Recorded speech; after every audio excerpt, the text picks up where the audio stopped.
দেখি, ভারত বাংলাদেশকে দখল করতে পারবে, কয়েক ঘন্টার ব্যাপার, ঘন্টা নাও লাগতে পারে, কারণ প্যারাটুপস এসে এনে নামলো, সব হাত তুলে বসে থাকবে, কিন্তু বাংলাদেশকে হজম করতে পারবে না। সম্পর্ক হবে ভারতের জনগণ, বাংলাদেশের জনগণ। ভারত বাংলাদেশের সম্পর্ক এরকম হওয়া উচিত না। মুক্তিযুদ্ধে ভারত যে ভূমিকা রেখেছে, পৃথিবীর ইতিহাসে এরকম ভূমিকা খুব কম হয়। যদি ভারত আমাদের পাশে না দাঁড়াতো, মুক্তিযুদ্ধে আরো হয়তো 20 বছর 25 বছর আমাদের সময় লাগতো। 71-এ আমরা স্বাধীন হইতাম না। এখন এটা প্রশ্ন আসতে পারে যে ভারত যে বাঙালিদেরকে আশ্রয় দিয়েছে, মুক্তিযুদ্ধদের ট্রেনিং দেওয়ার জায়গা দিয়েছে, অনেক ক্ষেত্রে ট্রেনিংও দিয়েছে, তাহলে তারা তো যথেষ্ট সাহায্য করেছে। 1 কোটি শরণার্থীকে আশ্রয় দিয়েছেন। যদি ঢুকতে না দিত, আশ্রয় না দিত, তাহলে 1 কোটি না মরলেও 50 লাখ মরত। তাহলে সেটা বাঁচাইছে। এটা বাংলাদেশের প্রতি ভারতের উদারতা, ভারতের সহযোগিতা। এর জন্য বাংলাদেশের কৃতজ্ঞ থাকা উচিত। একটা পরিমাণ কৃতজ্ঞ কিয়ামত পর্যন্ত থাকতে হবে, একটা পরিমাণ। অন্যদিকে ভারতের কোনো স্বার্থ ছিল না, ছিল। ইস্ট পাকিস্তানে 4500 কিলোমিটার বর্ডার, ওয়েস্ট পাকিস্তানে ওইরকম বর্ডার। ওয়েস্ট পাকিস্তানের বর্ডার একটু কম, যদিও ইরান টিরান হাবিজাবি নানান জিনিসের সাথে ভারতের বর্ডার আছে, চীনের সাথে আছে, পাকিস্তানের সাথে অত বর্ডার নেই।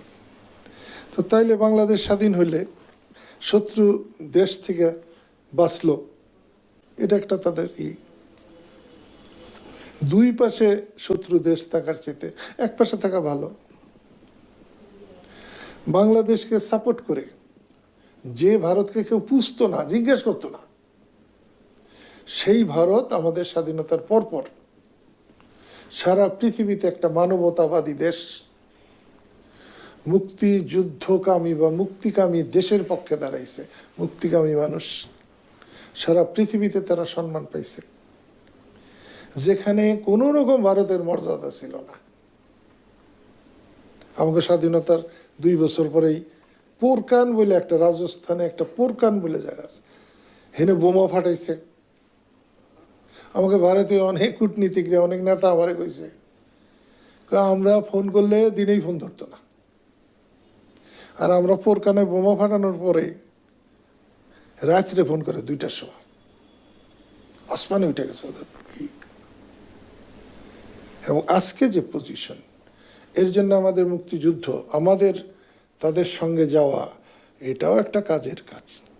আমরা ওই পরিবেশ না করলে, ভারত প্রথম যুদ্ধ করেছে 48 সালে কাশ্মীরে, সেখানে ভারত জিতে নাই। তারপরে যুদ্ধ হয়েছে চীনের সাথে 62 সালে, সে যুদ্ধে জিতে নাই। তারপর যুদ্ধ হয়েছে 65 সালে পাকিস্তান ভারত, সেখানেও তাদের ওই সমান সমান জিত নাই। একমাত্র জিত হতো 71 সালে। ভারতীয়রাও ভাবে নাই যে পাকিস্তান আর্মিকে সারেন্ডার করানো যায়, সেটা সম্ভব হয়েছে বাঙালির রক্তের মধ্যে দিয়ে। তাই এক্ষেত্রে ভারতীয়র অবদান যেমন আছে, বাঙালির অবদান আছে। এখন যে সম্পর্ক শেখ হাসিনার সাথে মোদির, এটাও ঠিক না। ডক্টর ইউনূসের সাথে, অধ্যাপক ইউনূসের সাথে অমুকের, এটাও ঠিক না। সম্পর্ক হবে ভারতের জনগণ, বাংলাদেশের জনগণ, ভারতের সাথে বাংলাদেশের। সেটাকে নাড়াচাড়া করানোর জন্য সরকারের সাথে একটা থাকবে, সম্পর্ক থাকবে, কিন্তু ভাবমূর্তিটা বা দেশের সম্পর্ক হবে 2 দেশের সাথে। সেটা কখনো হয়নি।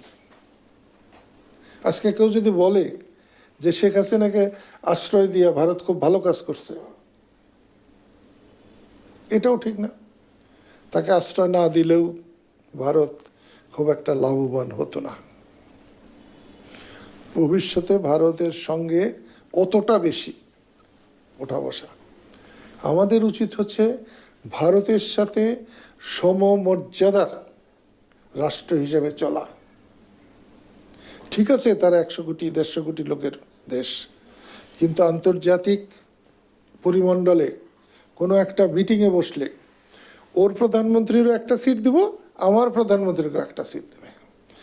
ভারত 150 কোটি লোকের দেশ বলে তার জন্য 3টা সিট, এটা কিন্তু হবে না, একটা সিটই হবে না। তাদের একটা নেতাই বক্তৃতা করবে, কথা বলবে, আমাদেরও একটা নেতাই কথা বলবে। চীনের 200 কোটি মানুষ, তার জন্য 10টা সিট হবে না, চীনের একটা সিটই হবে। সেই জন্য মর্যাদাটা সমমর্যাদাপূর্ণ হওয়া দরকার। এখানে ভারতের দোষের চেয়ে আমাদের দোষ বেশি আমি দেখি, কারণ আমি ভারতে 16 বছর থাকছি, কোনো দিন মনে হয় নাই যে তারা আমাদের কোনো কথা গিলাতে চাইছে বা কোনো কথা চাপিয়ে দিতে চাইছে। এখন আমরা যদি যে তাদের গোলামি করি তাহলে কি করার আছে? কে হাসনাত আব্দুল্লাহ এরপরেও করবে, সার্জিস আলম সহ অনেকেই এরপরেও করবে। কিভাবে হস্তক্ষেপ করে? বুদ্ধিশুদ্ধি দেয়, এই তো টাকা পয়সা দেয়, ওটা এক রাষ্ট্রের আর এক রাষ্ট্রের সিস্টেম দিবই। কিন্তু আমরা যদি এইখানে যদি বিএনপি যদি ওই পরিমাণ পপুলার হইতো, বিএনপি সংগঠন মস্ত বড় সংগঠন আছে, কিন্তু তারা যদি নিবেদিত হতো তাহলে এই শেখ হাসিনা কবে উড়ে যেত। কত টাকা দেয়? 1000 কোটি, 5000 কোটি আওয়ামী লীগকে দিয়েছে, বিএনপিকে হয়তো দেয় নাই। তবে আওয়ামী লীগকে 5000 কোটি দিলে বিএনপিকে 1000 কোটি দিছে। 1000 কোটি কেন, 100,000 কোটি দিল মানুষ যদি থাকতো তাইলে তো হতো না। এবং এই যে বৈষম্য বিরোধী আন্দোলন, যদি এরশাদ না মানতেন, এর সাথে যদি টাকার দরকার না হইতো, অত টাকা না নিতেন, আমি নিজের চরিত্র ঠিক রাখছি না আরেকজনকে বললে কি হবে? এর তো ফল এইটাই। এখন ভারতীয় মিডিয়াতে যে প্রচার অপপ্রচার, চট্টগ্রাম দখল সহ, এগুলা সবই বোকাস। এটা নিয়ে আরেকদিন বলবো যে ভারত চীনকে দখল করতে পারে এবং দখল করে রাখতেও পারবে, যদি করে কখনো, সেই সামর্থ্য হবে। ভারত আমেরিকাকে দখল করে হজম করতে পারবে যদি পারে আর কি, কোনো প্রবলেম হবে না তাদের। কিন্তু ভারত বাংলাদেশকে দখল করতে পারবে, কয়েক ঘন্টার ব্যাপার, ঘন্টা নাও লাগতে পারে, কারণ প্যারাটুপস এসে এনে নামলো, সব হাত তুলে বসে থাকবে। কিন্তু বাংলাদেশকে হজম করতে পারবে না, সে ক্ষমতাই নেই ভারতের। বাংলাদেশকে চালাতে পারবে না, রাজনীতি অচল হয়ে যাবে। এবং এটা অচল হওয়ার কারণ হচ্ছে 47-এ যখন দেশ স্বাধীন হয়েছে, ভারত পাকিস্তান হয়েছে, তখনও যারা ছিলেন তাদের মাথা ছিল না এমন না, আমাদের চেয়ে অনেক বেশি বড় মাথা ছিল তাদের। আজকে পশ্চিমবঙ্গে 42টা সিট, এই 42 সিটের জন্য ভারত কাঁপে এখনো। বিহারে 40 সিট, উড়িষ্যাতে 21 সিট, আর আমাদের এটা ছিল বাংলা, বিহার, উড়িষ্যা, আসামে 14 সিট। এখন যদি বাংলাদেশকে দখল করে নিয়ে যায়, ওনাদের এত দয়া হয়, তাহলে শুধু বাংলাতেই, পশ্চিমবঙ্গ হোক, পূর্ববঙ্গ হোক আর বাংলা হোক, সিট হবে 100টার বেশি এই প্রভিন্সে। সেখানে যদি বিহার যোগ করে, সেখানে যদি উড়িষ্যা যোগ করে, ঝাড়খণ্ড বলে একটা দেশ আছে পশ্চিমবাংলার গায়ে, পশ্চিমবাংলার গায়ে উত্তরপ্রদেশ আছে, উত্তরপ্রদেশের 80টা সিট, ওখান থেকে যদি 20টা দিকে আসে তাহলে সিট হবো কতটি? এই পাশে আরো 10-12টা সিট আছে, কি বলে ত্রিপুরা, মণিপুর, নাগাল্যান্ড, মিজোরাম, এখানে বোধহয় 10টা সিটের মতো হবে 40, তাহলে সিট হবে 200-র উপরে। 80 সিটের ধাক্কায় উত্তরপ্রদেশের ধাক্কাই কুলাইতে পারতেছে না। এই প্রথম, আর একবার নরসিমা রাও হয়েছিল প্রধানমন্ত্রী, এছাড়া সব উত্তরপ্রদেশ।